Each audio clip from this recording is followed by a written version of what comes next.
Hi hello welcome back to my channel. ఈరోజు recipe ఏంటి అంటే స్పెషల్ ఆకుకూర పప్పు. దానికి నేను కందిపప్పు 2 స్పూన్స్ మాత్రమే వేసుకుంటాను. దాన్ని కడిగేసుకొని అందులో కొంచెం చింతపండు వేసి, పసుపు వేసి అండ్ పచ్చిమిర్చి, కొద్దిగా కారంని యాడ్ చేసుకొని అందులోనే మనం ముందుగా కడిగి పెట్టుకున్న ఆకుకూరని కూడా యాడ్ చేసుకోవాలి.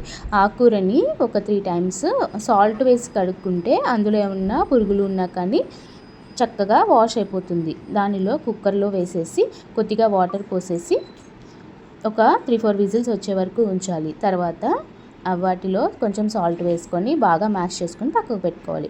ఇప్పుడు ఒక బౌల్ పెట్టుకొని దానిలో కొద్దిగా ఆయిల్ వేసి తాలింపు గింజలు వేసేసి తర్వాత కరివేపాకు చిటపట్లాడాక దానిలో ముందుగా కట్ చేసి పెట్టుకున్న ఉల్లిపాయలు వేసుకొని అందులోనే ఎండుమిర్చి, వెల్లుల్లిపాయలు వేసేసి ముందుగా మ్యాష్ చేసి పెట్టుకున్న పప్పుని అందులో వేసేసుకోవడమే.